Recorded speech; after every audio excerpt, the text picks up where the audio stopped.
সমাধানের উপায় বিষয়ে রাজধানী ঢাকার জাতীয় প্রেস ক্লাবের সামনে ইসলামী সমাজের উদ্যোগে আজকের এই মানববন্ধন। সম্মানিত উপস্থিতি, আজকের এই মানববন্ধনের পর্যায়ে গুরুত্বপূর্ণ বক্তব্য রাখবেন আজকের মানববন্ধনের প্রধান বক্তা, মানবতার কল্যাণকামী বন্ধু, আপসীন আলেমে দ্বীন, আল্লাহর সার্বভৌমত্বের ভিত্তিতে তার ওই আইন বিধানের প্রতিনিধিত্বকারী নেতা, ইসলামী সমাজের সম্মানিত আমির হযরত সৈয়দ হুমায়ুন কবির সাহেব। মোহতারাম আমির সাহেবকে আজকের এই মানববন্ধনে বক্তব্য রাখার জন্য বিশেষভাবে অনুরোধ করছি। আল্লাহু আকবার, আল্লাহু আকবার। শুভেচ্ছার স্বাগতম, বিশ্ব আমিরের আগমন, গণতন্ত্র নিপাত যাক, ইসলামী সমাজ দিচ্ছে ডাক। আল্লাহু আকবার।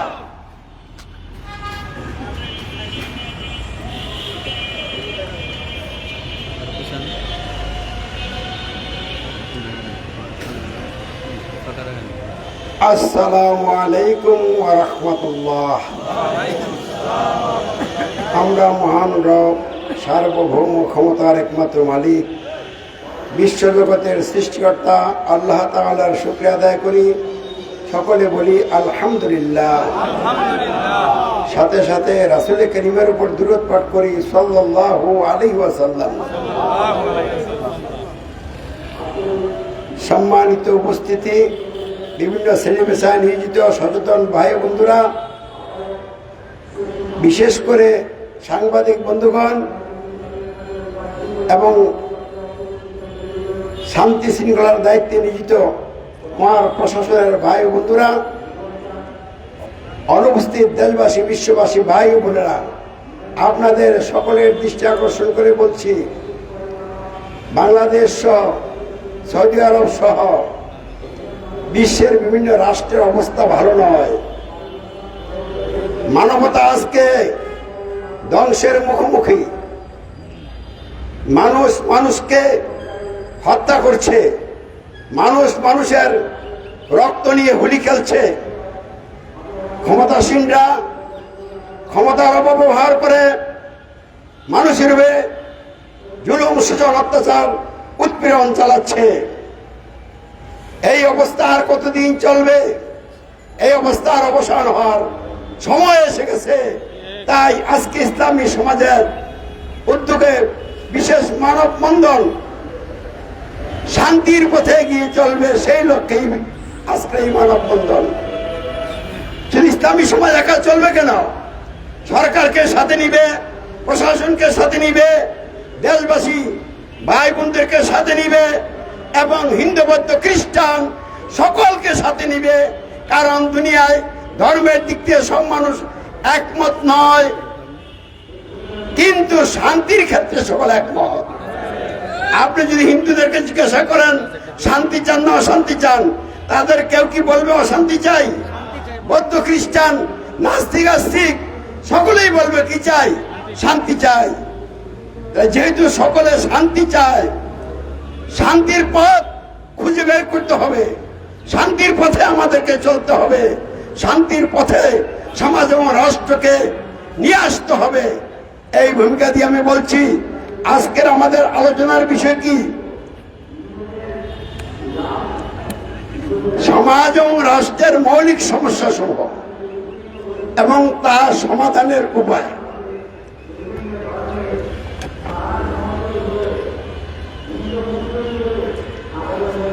প্রথমে যদি সমস্যাই চিহ্নিত না করা যায়, সমাধান করা কি যাবে? তাহলে আসুন আমরা সমাজ এবং রাষ্ট্রের মৌলিক সমস্যাগুলি কি এগুলি ভালো করে জ্ঞানের ভিত্তিতে, বুঝের ভিত্তিতে জেনে নেই।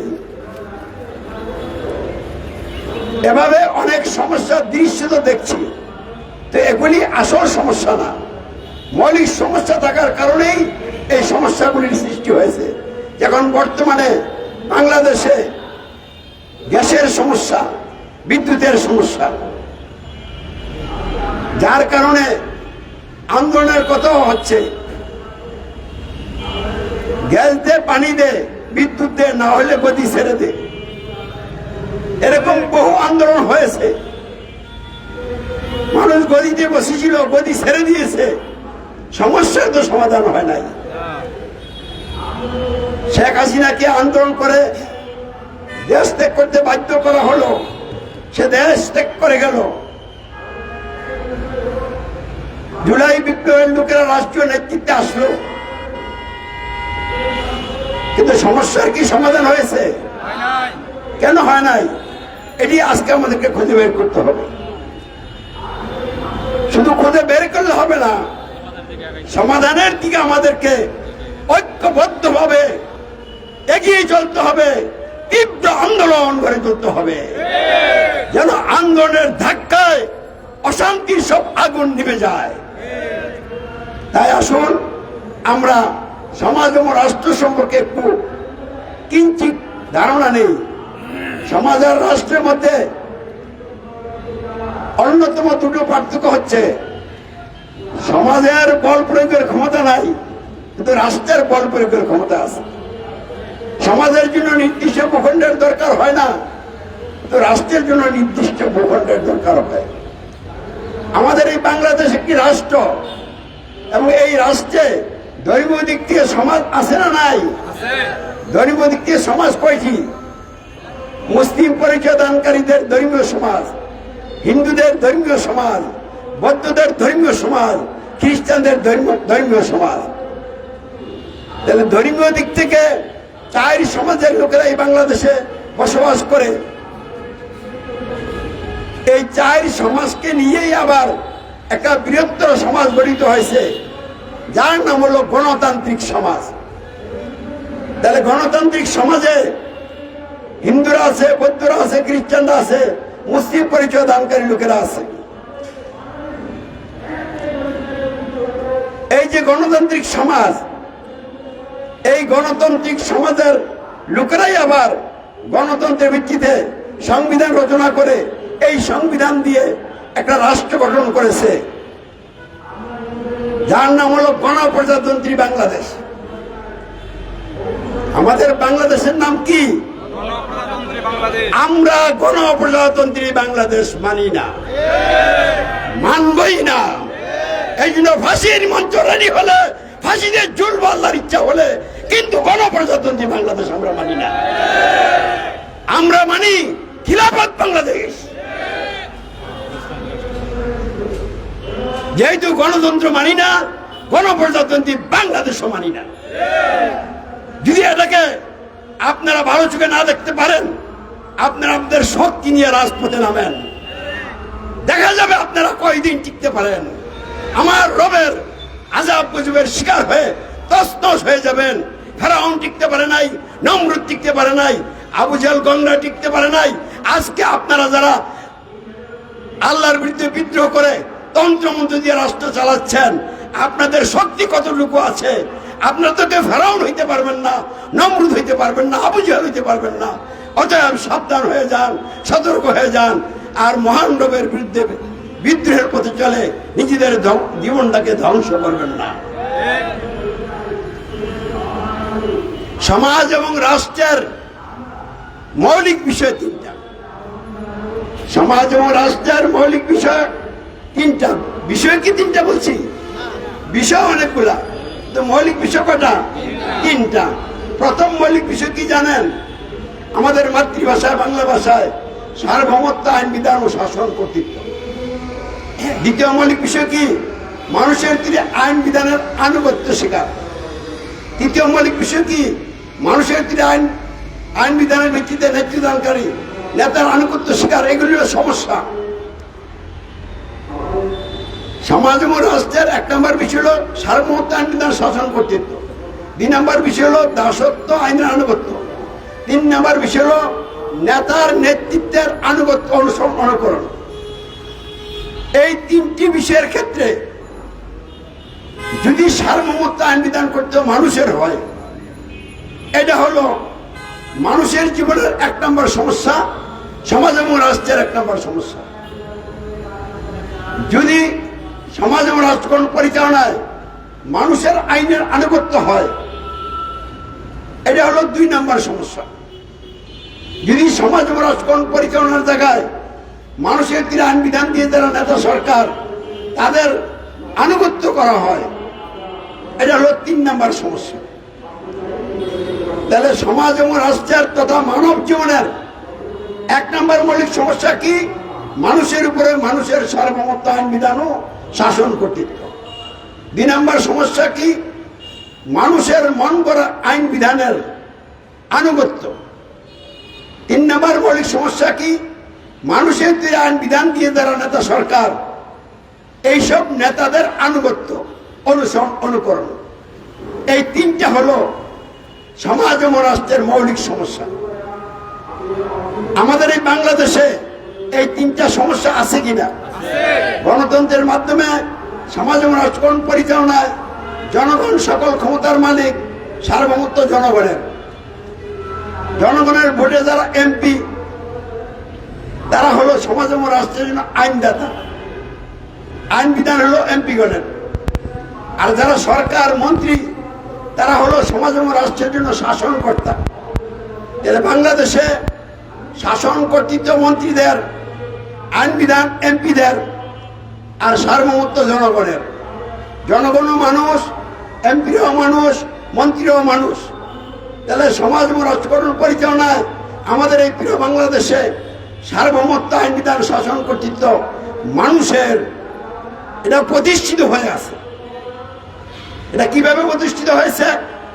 হিন্দু, বৌদ্ধ, খ্রিস্টান, মুসলিম পরিচয়দানকারী লোক সকলে সমাজ ও রাষ্ট্রের জায়গায় গণতন্ত্রকে গ্রহণ করেছে, মেনে নিয়েছে, যার কারণে এই গণতন্ত্রের মাধ্যমে মানুষের সার্বভৌমত্ব, আইন বিধান ও শাসন কর্তৃত্ব সমাজ ও রাষ্ট্রে প্রতিষ্ঠিত হয়ে আছে। এই গণতন্ত্রের ভিত্তিতে যে সংবিধান রচনা করা হয়েছে, এই সংবিধান হচ্ছে আল্লাহর আইন বিরোধী সংবিধান, আল কোরআন বিরোধী সংবিধান। এই সংবিধানের অধীনে মানুষ জীবনযাপন করছে। এই সংবিধানের আইন বিধান দিয়ে অফিস আদালত পরিচালনা করা হচ্ছে, আর মানুষ বাস্তব জীবনে কর্মক্ষেত্রে কোরআন বিরোধী সংবিধানের আইন পালন করছে। ফলে আল্লাহর আইনে আনুগত্য বাদ দিয়ে মানুষের আইনে আনুগত্য করছে, যেটা মানব জীবনের তথা সমাজ ও রাষ্ট্রের 2য় মৌলিক সমস্যা। এই যে বাংলাদেশের সংবিধান, এটা আল কোরআন বিরোধী সংবিধান। এই সংবিধানের আনুগত্য স্বীকার করাই হচ্ছে বাংলাদেশের 2য় মৌলিক সমস্যা। অতঃপর এই সংবিধান মেনে যখন যারা নেতা হয়, সরকার হয়, তারা আল্লাহর আইন বিধান দিয়ে নেতা নন, তারা আল্লাহর আইন বিধান দিয়ে নেতৃত্ব দেন না। তারা মানুষের তীরে আইন বিধান মেনেই নেতা হয়, আর মানুষের তীরে আইন বিধান দিয়ে নেতৃত্ব দেয়। আর দেশ এবং জাতির মানুষ এই নেতাদের পরিচালনায় চলে, নেতাদের আনুগত্য করে, অনুসরণ, অনুকরণ করে। এমন অবস্থায় আল কোরআন বিরোধী সংবিধানের ভিত্তিতে নেতৃত্বদানকারী নেতা বা সরকারের আনুগত্যই হচ্ছে সমাজ এবং রাষ্ট্রের 3য় মৌলিক সমস্যা। যদি ডাইরেক্ট বলি, বর্তমানে বাংলাদেশের সমস্যাটা কি? থিওরির দিক থেকে মানুষের সার্বভৌমত্ব, আইন বিধান, শাসন কর্তৃত্ব 1 নম্বর সমস্যা, কোরআন বিরোধী সংবিধানের আনুগত্য স্বীকার করা 2 নম্বর সমস্যা, আর 3 নম্বর সমস্যা হচ্ছে গণপ্রজাতন্ত্রী বাংলাদেশ সরকারের আনুগত্য স্বীকার করা। প্রধানমন্ত্রী তারেকুর রহমানের আনুগত্য স্বীকার করা হলো বাস্তবে বাংলাদেশের প্রধান সমস্যা, প্র্যাকটিক্যাল সমস্যা। এই সমস্যার সমাধান না হলে কোনো সমস্যার সমাধান হবে না। তারেকুর রহমানকে বাদ দিয়ে ডাক্তার শফিকুর রহমানকে যদি নেতৃত্বে বসিয়ে দেন এই সংবিধান দিয়া, গণতন্ত্র দিয়া, তাও সমস্যা সমাধান হবে না। কারণ তখন এই ডাক্তার শফিকুর রহমানই হয়ে যাবে প্র্যাকটিক্যাল সমস্যা।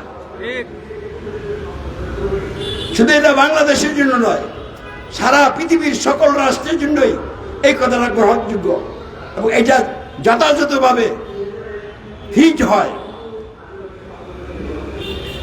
এবার আমার সাথে আপনারা বলেন, 1 নম্বর সমস্যা কি? মানুষের উপর মানুষের সার্বভৌমত্ব আইন বিধান শাসন কর্তৃত্ব। 2 নম্বর সমস্যা কি? মানুষের তৈরি আইন বিধানের আনুগত্য। 3 নম্বর সমস্যা কি? মানুষের তৈরি আইন বিধানের ভিত্তিতে নেতৃত্বদানকারী নেতা বা সরকারের আনুগত্য স্বীকার। এগুলি মৌলিক সমস্যা। এই মৌলিক সমস্যা নিয়ে কেউ কথা বলে না, সাংবাদিক বন্ধুরাও বলেন না। আপনারা কি দিবেন, কি জবাব দিবেন মহান রবের কাছে? আদালতে কিন্তু আপনারা পাক্কা হয়ে যাবেন। আপনারা সাংবাদিকতার দায়িত্বে আছেন, কিন্তু মানুষের মৌলিক সমস্যাগুলির কথা বলবেন না। যেই সমস্যাগুলি থাকার কারণে দিন দিন সমস্যা বৃদ্ধি পাচ্ছে, ওগুলি প্রচার করবেন না। যদি আপনারা বুঝেন এবং মহান রবের কাছে জবাব দিয়ে বাঁচতে চান, তাহলে আমার এই বক্তব্য চতুর্দিকে আপনারা ছড়াই দেওয়ার জন্য আপনাদের মিডিয়াকে ব্যবহার করতে হবে, কাজে লাগাতে হবে, আপনাদেরকে আন্দোলনে সামিল হতে হবে। তারা এতক্ষণ আলোচনার মাধ্যমে আমি যেটা বললাম বুঝাইতে চাইলাম, 1 নম্বর সমস্যা কি? মানুষের সার্বভৌমত্ব আইন বিধান শাসন কর্তৃত্ব। 2 নম্বর সমস্যা কি?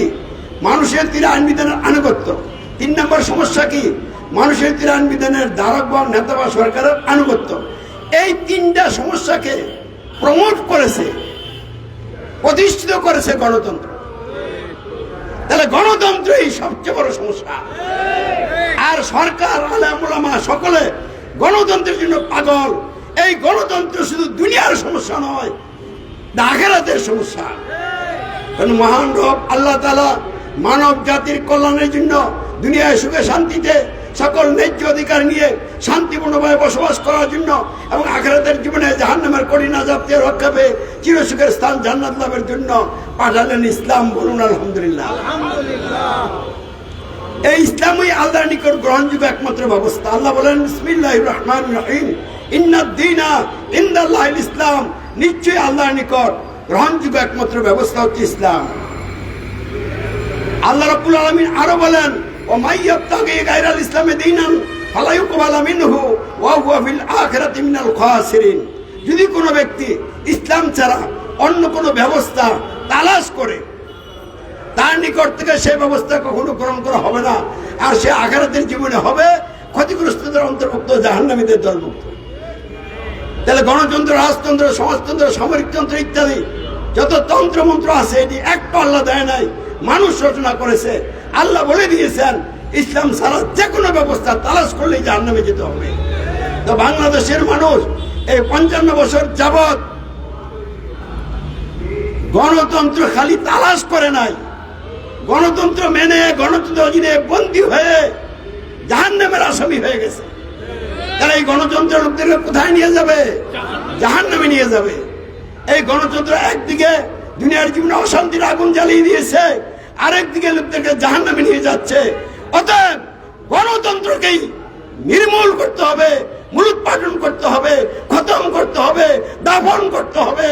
ইসলামকে সমাজের রাষ্ট্রে প্রতিষ্ঠা করতে হবে এবং আল কোরআনকে সংবিধান হিসেবে প্রতিষ্ঠা করে কোরআনের আইন দিয়ে যার যার ধর্ম পালনের জায়গায় স্বাধীন থেকে যার যার ধর্ম পালন করে আমাদেরকে এই কোরআনের আইন মেনে চলতে হবে। সম্মানিত উপস্থিতি, অনুপস্থিত দেশবাসী, বিশ্ববাসী ভাই বোনেরা, আমরা আমাদের আলোচনার শেষ পর্যায়ে বলতে চাই, শুধু ওয়াজ বক্তৃতা দিয়ে সমস্যার সমাধান হবে না। মানুষের সার্বভৌমত্ব আইন বিধান শাসন কর্তৃত্ব একটা ভাষণ দিলে চলে যাবে? মানুষের তৈরি যে সংবিধান মানুষকে দখল করে রেখেছে, এই সংবিধানের অধীন থেকে কি আপনি একটা মিছিল করলেই বের হয়ে যাবেন? যেই বাতিল ব্যবস্থার ভিত্তিতে নেতা হয়ে নেতৃত্ব যারা দিচ্ছেন, পুলিশ বাহিনী, তারপরে র্যাব, বিজিবি, তারপরে সেনাবাহিনী, আরো কত কিছু বানিয়ে রাখছেন, তারা তো তাদের এই বাতিল ব্যবস্থাকে টিকে রাখার জন্য এগুলি লালন পালন করেন। এমন অবস্থায় আপনি শুধু কিছু বক্তব্য দিলেই এগুলি বিদায় হবে না। এই জন্য কি লাগবে? তীব্র আন্দোলন গড়ে তুলতে হবে। আন্দোলনের ধাক্কায় সব বিদায় হতে বাধ্য হবে ইনশাল্লাহ। তাহলে আন্দোলনটা কার বিরুদ্ধে করবেন? সরকারের বিরুদ্ধে? কোন ব্যক্তি বা গোষ্ঠীর বিরুদ্ধে? কোন ধর্মীয় গ্রুপের বিরুদ্ধে? কোন দলের বিরুদ্ধে? আর জবাব হলো না। তাহলে কিসের বিরুদ্ধে আন্দোলন করবেন? গণতন্ত্রের বিরুদ্ধে আন্দোলন হবে, রাজতন্ত্রের বিরুদ্ধে, সমাজতন্ত্রের বিরুদ্ধে তথা আল কোরআন বিরোধী সকল প্রকার সংবিধানের বিরুদ্ধে আন্দোলন হবে। তাই আমরা ইসলামী সমাজ সরকারের বিরুদ্ধে আন্দোলন করছি না, সরকারকে আহ্বান করছি গণতন্ত্রের বিরুদ্ধে অবস্থান গ্রহণ করুন। যদি আপনারা আমার আহ্বানে সাড়া না দেন, আপনারই আল্লাহর আদালতে সকলের আগে পাকড়াও হবেন। তাই আমি চাই আপনারা গণতন্ত্র ত্যাগ করেন, গণতান্ত্রিক সংবিধান অস্বীকার করেন, বিদ্রোহ করেন, আর আল কোরআনকে গ্রহণ করেন, আল কোরআনের পথে আসেন। সম্মানিত উপস্থিতি, আমার প্রিয় ভাই বন্ধুরা, এই মৌলিক সমস্যার সমাধান না হলে কোনো সমস্যার সমাধান হবে না। তাহলে সমাধানটা কিভাবে হবে? এই সমাধানের কথাটা মনে রাখবেন। এই জন্য একজন আল্লাহর মনোনীত নেতা লাগবে, আমির লাগবে, যিনি আল্লাহর সার্বভৌমত্বের ভিত্তিতে তার আইন বিধানের প্রতিনিধিত্বকারী নেতা, আমির, যিনি আল্লাহকেই ভয় করবেন, আর কাউকে ভয় করবেন না। তিনি বাংলাদেশ সহ, সৌদি আরব সহ, চীন, রাশিয়া, আমেরিকা সহ পৃথিবীর যত রাষ্ট্র আছে কোরআন বিরোধী সংবিধান দিয়ে গঠিত পরিচালিত এই সব রাষ্ট্রের সকল সংবিধানের বিরুদ্ধে বিদ্রোহ ঘোষণা করবেন এবং আল কোরআনকে সংবিধান হিসেবে গ্রহণ করে দৃঢ় কণ্ঠে ঘোষণা করবেন রব্বুল আল্লাহ, আল্লাহু আকবার। এবং এর সাথে সাথে কোরআন বিরোধী সকল সংবিধানের আনুগত্য ত্যাগ করে, অস্বীকার করে একমাত্র আল কোরআন আইন বিধান পালনের পাকাপোক্ত অঙ্গীকার করবেন, আশহাদু আল্লা ইলাহা ইল্লাল্লাহ। এবং এরই সাথে সাথে কোরআন বিরোধী সংবিধান দিয়ে যারা নেতা নেত্রী সরকার, এরা সব অবৈধ দখলদার, এরা আযাব গজবের নেতা, লোকদেরকে জাহান্নামে নিয়ে যাওয়ার নেতা, এই নেতাদের আনুগত্য অনুসরণ করুন, ত্যাগ করবেন এবং সমাজ ও রাষ্ট্র জীবনের সকল ক্ষেত্রে আল্লাহর রাসূল হযরত মুহাম্মদ সাল্লাল্লাহু আলাইহি ওয়াসাল্লামের শর্তিহীন আনুগত্য স্বীকার করবেন এবং সাক্ষ্য অঙ্গীকার দিবেন আশহাদু আন্না মুহাম্মাদার রাসূলুল্লাহ। অতঃপর এর উপরে তিনি দৃঢ় থাকবেন। গালি আসবে, মায়ের আসবে, জাল জুলুম আসবে, বহু রকমের বিরোধিতা হবে, কোনো বিরোধিতার কাছে তিনি নতি স্বীকার করবেন না। আল্লাহর সার্বভৌমত্বের প্রতি মানে দৃঢ় থেকে লোকদেরকে দরদ বড় মেন নিয়ে ভালোবেসে দাঁত চালিয়ে যাবেন।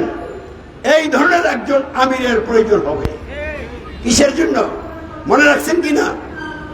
মৌলিক সমস্যা যেগুলি আছে, যার কারণে হাজারো সমস্যা দিন দিন বৃদ্ধি পাচ্ছে, এই মৌলিক সমস্যার সমাধানের জন্য, এই মৌলিক সমস্যার সমাধানকারী একজন আমির লাগবে। আলহামদুলিল্লাহ, আমি হইলাম আল্লাহর সার্বভৌমত্বের ভিত্তিতে আইন বিধানের প্রতিনিধিত্বকারী আমির, আল্লাহর মনোনীত আমির। আপনাদের সকলের আমি আমির,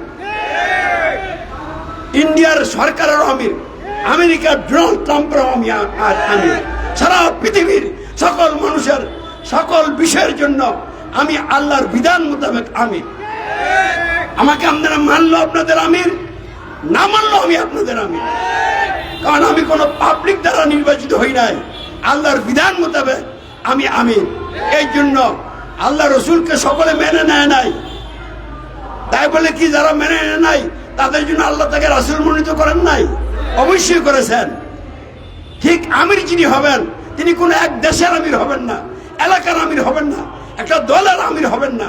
তিনি হিন্দু, বৌদ্ধ, খ্রিস্টান, নাস্তিক, আস্তিক এবং দুনিয়ার সকল মানুষের সকল বিষয়ের নেতা হবেন, আমির হবেন। এই আমিরের নেতৃত্বের আনুগত্যে না আসা পর্যন্ত কোনো সমস্যার সমাধান হবে না।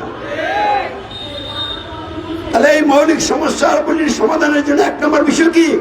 আল্লাহর মনোনীত আমির লাগবে। দুই নম্বর,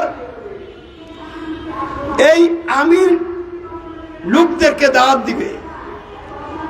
এই লোকদের কি দাওয়াত দিবে? সার্বভৌমত্ব আইন বিধান কর্তৃত্ব মানুষের ত্যাগ করুন, আল্লাহর গ্রহণ করুন, ঘোষণা করুন। মানুষের দাসত্ব, মানুষের আইনে আনুগত্য, আল্লাহর ঘোষণা ত্যাগ করুন, দাসত্ব আইনগত ঘোষণা আল্লাহর গ্রহণ করুন এবং সাক্ষ্য অঙ্গীকার দিন। মানুষের তীর আইন দিয়ে তারা নেতা সরকার তাদের আনুগত্য অনুকরণ ত্যাগ করুন, আল্লাহ রসুলের শর্তিহীন আনুগত্য গ্রহণ করুন। আমি আল্লাহর সার্বভৌমত্বের ভিত্তিতে তার আইন বিধানের প্রতিনিধিত্বকারী আমির, আমার নেতৃত্বের আনুগত্যে দাওয়াত গ্রহণ করুন। এই দাওয়াত পাওয়ার পরে যারা দাওয়াত কবুল করবে তাদেরকে নিয়ে আমিরের নেতৃত্বের আনুগত্যে সমাজ গঠন আন্দোলন চলবে, ইসলামী সমাজ গঠন আন্দোলন। এই আন্দোলনের সাথে জাহিলাতের ধারক বাহক যারা জাহিলাতকে সমাজে টিকিয়ে রাখছে তাদের দরপাকুর বাধা বিপত্তি যতই আসুক না কেন সবর এবং ক্ষমা নীতি অটল থেকে আল্লাহর উপর ভরসা করে যখন তাহাদিকার চালিয়ে যাবেন, এভাবে চলতে চলতে একটা চূড়ান্ত পর্যায়ে আসবে। চূড়ান্ত পর্যায়টা কি? আমির এবং আমিরের সঙ্গী সাথী যারা সমাধানের পথে এগিয়ে চলছে তাদেরকে নিশ্চিত করার জন্য কোরআন বিরোধী সংবিধানের ধারক বাহক অনুসারীরা সারা দুনিয়ার সবকে একজুট হয়ে ঝাঁপিয়ে পড়বে আমিরকে এবং আমিরের নেতৃত্বের আনুগত্যে যারা আছে তাদেরকে আর নিস্তার দিবে না, কাজ করার কোনো সুযোগই দিবে না, এরকম একটা পরিস্থিতি তৈরি হবে। ঠিক সেই মুহূর্তে আমির এবং আমিরের নেতৃত্বের আনুগত্যে যারা ঐক্যবদ্ধ তারা আল্লাহর উপর ভরসা করে ইমানে দৃঢ় থাকবেন, আল্লাহর বিশেষ সাহায্য কামনা করবেন, সালাতের মাধ্যমে আল্লাহর সাহায্য প্রার্থনা করতে থাকবেন। এমন অবস্থায় আল্লাহর পক্ষ থেকে ডাইরেক্ট অ্যাকশন হয়ে যাবে। যারা মানুষের তৈরি আইন দিয়ে ক্ষমতা আঁকড়ে আছে তাদেরকে আল্লাহ রাব্বুল আলামিন বিভিন্ন রকমের আযাব গজব দিয়ে তছনছ করে পতন ঘটিয়ে আমিরের নেতৃত্বে তার আনুগত্য রজিনে যারা আছে ইমানদার আমলে সালেকারী তাদেরকে রাষ্ট্রীয় নেতৃত্ব দিয়ে দিবেন। দুনিয়ার কোন শক্তি ঠেকিয়ে রাখতে পারবে না।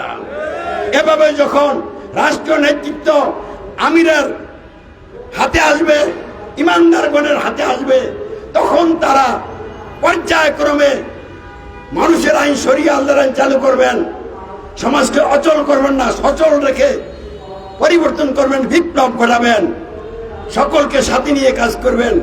এভাবেই এই মৌলিক সমস্যাগুলির কি হবে? সমাধান হবে। আমরা ইসলামী সমাজ এই মৌলিক সমস্যাগুলির সমাধানের দিকে এগিয়ে যাচ্ছি ইনশাআল্লাহ। রাজপথে আপনাদের সাথে সবসময় আসি এবং থাকবো, সামনেও আপনাদের সাথে দেখা হবে। আজকে লম্বা আলোচনা না করে এখানে শেষ করার পর্যায়ে কিছু কর্মসূচির বিষয়ে কথা বলছি। আল্লাহু আকবার, সার্বভৌমত্ব একমাত্র আল্লাহর, মানুষের নয়, এটাই মহাসত্য। আসসালামু আলাইকুম ওয়া রাহমাতুল্লাহ। সম্মানিত দেশবাসী, গত 13 জুলাই 2026 সোমবার সকাল 9টায় ইসলামী সমাজের কেন্দ্রীয় দায়িত্বশীলগণের বিশেষ বৈঠক ইসলামী সমাজের ঢাকা ভাষা অফিসে অনুষ্ঠিত হয়। সমাজ ও রাষ্ট্র ইসলাম প্রতিষ্ঠায় মহাসত্যের ভিত্তিতে জাতীয় ঐক্যগণের লক্ষ্যে দায়িত্বশীল বৈঠকে পরামর্শের ভিত্তিতে জুলাই, আগস্ট ও সেপ্টেম্বর 2026 উক্ত 3 মাসের জন্য 3 দফা কর্মসূচি গৃহীত হয়। কর্মসূচি সমূহ হচ্ছে: 1. দেশব্যাপী গণসংযোগ, পথসভা ও প্রচারপত্র বিলি করবে ইসলামী সমাজ। 2. ইসলামী সমাজের বিভিন্ন বিভাগ ও জেলা শাখার উদ্যোগে বিভাগ ও জেলাভিত্তিক সমাবেশ। এবং 3. গাজীপুর থেকে কুমিল্লা মহানগর পর্যন্ত বিশ্ব রোডের বিভিন্ন গুরুত্বপূর্ণ স্থানসমূহে ইসলামী সমাজ গঠিত কয়েকটি বিশেষ টিম ব্যাপকভাবে গণসংযোগ, পথসভা ও প্রচারপত্র বিলি করবে ইনশাআল্লাহ। গৃহীত কর্মসূচির প্রথম দফা বাস্তবায়নে দেশের বিভিন্ন অঞ্চলে টিম ভিত্তিক কার্যক্রম চলছে এবং চলতে থাকবে। দ্বিতীয় দফা বাস্তবায়নে 21 আগস্ট শুক্রবার চট্টগ্রাম মহানগর, 31 আগস্ট সোমবার বগুড়া মহানগর, 4 সেপ্টেম্বর শুক্রবার আলমডাঙ্গা থানা শহর চুয়াডাঙ্গা, 5 সেপ্টেম্বর শনিবার গাজীপুর মহানগর, 12 সেপ্টেম্বর শনিবার ময়মনসিংহ মহানগর, 19 সেপ্টেম্বর শনিবার বিমানবন্দর ঢাকা মহানগর উত্তর, 26 সেপ্টেম্বর শনিবার মিরপুর ঢাকা মহানগর উত্তর, 30 সেপ্টেম্বর বুধবার শেরপুর জেলা শহরে সমাজ ও রাষ্ট্র ইসলাম প্রতিষ্ঠায় মহাসত্যের ভিত্তিতে জাতীয় ঐক্যের লক্ষ্যে উপরোক্ত এলাকাসমূহে সমাবেশ করা হবে ইনশাআল্লাহ। তৃতীয় দফা বাস্তবায়নে ইসলামী সমাজ 5টি টিম গঠন করেছে। প্রথম টিম ইসলামী সমাজ ময়মনসিংহ বিভাগের দায়িত্বশীল সোলামান কবির এবং সিলেট বিভাগের দায়িত্বশীল মোহাম্মদ নুরুদ্দিন সাহেবের নেতৃত্বে গাজীপুর মহানগরের রাজবাড়ী মাঠ থেকে ঢাকার উত্তর আজমপুর ওভারব্রিজ পর্যন্ত গণসংযোগ, পথসভা ও প্রচারপত্র বিলি করবে।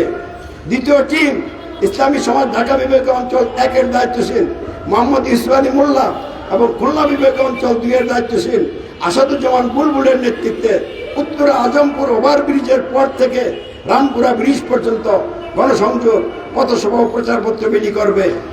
তৃতীয় টিম ইসলামী সমাজ ঢাকা বিভাগ অঞ্চল 2-এর দায়িত্বশীল মোহাম্মদ ইয়াসিন এবং ঢাকা বিভাগ অঞ্চল 3-এর দায়িত্বশীল মোহাম্মদ সেলিম মোল্লার নেতৃত্বে রামপুরা ব্রিজ থেকে সাইনবোর্ড পর্যন্ত গণসংযোগ পথসভা প্রচারপত্র বিলি করবে।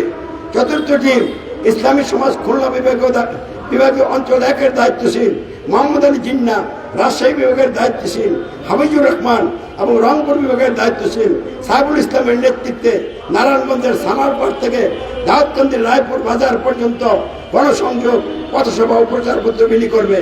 এবং পঞ্চম টিম ইসলামী সমাজ চট্টগ্রাম বিভাগীয় অঞ্চল 2-এর দায়িত্বশীল মোহাম্মদ আমির হুসাইন এবং চট্টগ্রাম বিভাগ অঞ্চল 1-এর দায়িত্বশীল আজমুল হকের নেতৃত্বে দাউদকান্দির রায়পুর বাসস্ট্যান্ড থেকে কুমিল্লা চটবাজার পর্যন্ত গণসংযোগ পথসভা ও প্রচারপত্র বিলি করবে ইনশাআল্লাহ।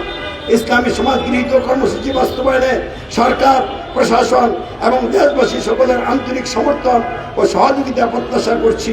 আল্লাহ রাব্বুল আলামিন আমাদের কৃত সাহায্যকারী, তিনি আমাদের সকলকে ইসলাম প্রতিষ্ঠার ইমানি, নৈতিক এবং মানবিক দায়িত্ব পালন করার তৌফিক দিন, আমিন। ইনশাআল্লাহ কর্মসূচি নিয়ে আসি এবং থাকবো গণতন্ত্র দেশ থেকে বিদায় না হওয়া পর্যন্ত, কোরআন বিরোধী সংবিধানের মূলোৎপাটন না হওয়া পর্যন্ত আমরা রাজপথে আসি থাকবো, আন্দোলন চালাবো, রক্ত ঝরাবো, গালি শুনবো, মায়ের খাবো, সবার করবো। মোকাবেলা আমরা করবো না, মোকাবেলার দায়িত্ব আল্লাহর উপরে আমরা দিয়ে রেখেছি। যদি রাষ্ট্রীয় নেতৃত্ব আল্লাহ আমাদের হাতে দেয়, তখন যদি ইসলামী রাষ্ট্রের উপরে কেউ আক্রমণ করে, তখন শুধু যুদ্ধ করবোই না, যুদ্ধ কাকে বলে জানাই দিব, বিশ্ববাসীকে শিখাই দিব। কিন্তু রাষ্ট্রীয় নেতৃত্ব আসার আগে ইসলামে কোনো মারামারি নাই, মায়ের খাওয়া আছে, মায়ের দেওয়া নাই।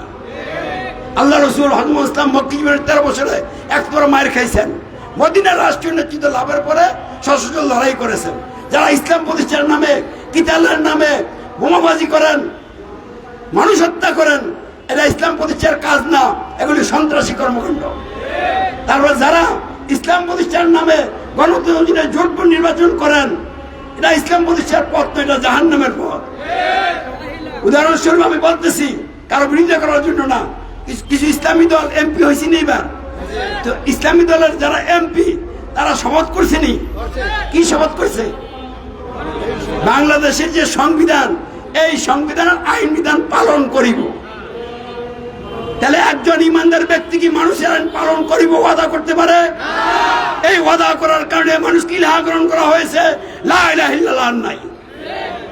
তাহলে আওয়ামী লীগ, বিএনপি, জাতীয় পার্টি, এনসিপি, আরো যত গণতান্ত্রিক দল আছে এবং গণতন্ত্রের অধীনে বাংলাদেশ জামাত ইসলামী, ইসলামী আন্দোলন বাংলাদেশ সহ যত দল আছে, তারা একজনও কোরআনের অধীনে নাই, তারা কোরআন বিরোধী সংবিধানের অধীনে বন্দী হয়ে আছে, জাইলাতের অধীনে বন্দী হয়ে আছে। অর্থাৎ তারা মানুষের সার্বভৌমত্ব, আইন বিধান, শাসন কর্তৃত্বের অধীনে বন্দী, তারা মানুষের তৈরি সংবিধানের আনুগত্যের অধীনে বন্দী, তারা মানুষের তৈরি আইন বিধানের ধারক, নেতা বা সরকার আনুগত্যের অধীনে বন্দী। অর্থাৎ এই বন্দী দশা থেকে লোকদের মুক্ত করতে হবে। এবার আন্দোলন মানুষকে মানুষের গোলামি থেকে মুক্ত করার আন্দোলন। পাকিস্তান স্বাধীন হয় নাই, বাংলাদেশ স্বাধীন হয় নাই, জুলাইয়ের আন্দোলনের মাধ্যমে দেশ স্বাধীন হয় নাই, কারণ মানুষ এখন পর্যন্ত মানুষের গোলামি করে যাচ্ছে। যেদিন মানুষ আল্লাহর গোলাম হতে পারবে, সেদিন দেশ স্বাধীন হবে। তাই আমাদের এই বাংলাদেশকে পৃথিবীর মানচিত্রে সবার আগে স্বাধীন করতে হবে। তাহলে স্বাধীনতার আন্দোলনে সকলকে সামিল হতে হবে, গণতন্ত্রে বিদায় করতে হবে, কোরআন বিরোধী সংবিধানে বিদায় করতে হবে, কোরআনকে সংবিধান হিসেবে প্রতিষ্ঠা করতে হবে। তাহলেই দেশ স্বাধীন হবে। আল্লাহ এই লক্ষ্যে দেশকে স্বাধীন করার তৌফিক এবং যোগ্যতা দান করে বলেন আমিন। সরকার, প্রশাসন, আলেম ওলামা, সাংবাদিক বন্ধুদের সহ, গোয়েন্দা বিভাগের ভাইদের সহ সকলকে আল্লাহ হেদায়েত দান করে বলেন আমিন। সকলকে ইসলামী সমাজের সাথে কাঁধে কাঁধ মিলিয়ে কাজ করার তৌফিক দান করে বলেন আমিন। ভদ্র কণ্ঠে আওয়াজ তুলুন, আল্লাহু আকবার, আল্লাহু আকবার। সার্বভৌমত্ব একমাত্র আল্লাহর, আল্লাহ ছাড়া অন্য কারো সার্বভৌমত্ব মানি না, মানব না। ইমানের ঘোষণা, রব্বুনা আল্লাহ, রব্বুনা সুবহানাল্লাহ। ইসলামের অঙ্গীকার আশহাদু আল্লা ইলাহা ইল্লাল্লাহ। ইসলাম বাস্তবায়নের অঙ্গীকার আশহাদু আন্না মুহাম্মাদার রাসূলুল্লাহ। ইসলামী সমাজ দিচ্ছে ডাক, মানুষের সার্বভৌমত্ব নিপাত যাক। ইসলামী সমাজ দিচ্ছে ডাক, এটা অর্থ পর্যন্ত গণতন্ত্র নিপাত যাক, রাজতন্ত্র নিপাত যাক, সামরিকতন্ত্র নিপাত যাক, একনায়কতন্ত্র নিপাত যাক, সকল তন্ত্রমন্ত্র নিপাত যাক। গণতন্ত্র সহ মানবরচিত সকল মতবাদ জাহিলিয়াত জাহিলিয়াত জাহিলিয়াত মানবে যারা জাহান্নামে যাবে কারা। গণতন্ত্র মানবে যারা, রাজতন্ত্র মানবে যারা, সমাজতন্ত্র মানবে যারা, সামরিকতন্ত্র মানবে যারা, মানুষের তন্ত্রমন্ত্র মানবে যারা, জাহিলিয়াত ত্যাগ করো, ইসলাম প্রতিষ্ঠায় ঐক্য করো। সরকার প্রশাসন জনতা ইসলামী সমাজের সাথে গড়ে তোলো একতা। সরকার প্রশাসন জনতা ইসলামী সমাজের সাথে একতা গড়ে তুললেই মৌলিক সমস্যার সমাধান হবে এবং দেশ এবং জাতির সব সমস্যার সমাধান হবে। বিদ্যুৎ কেন দিতে পারে না?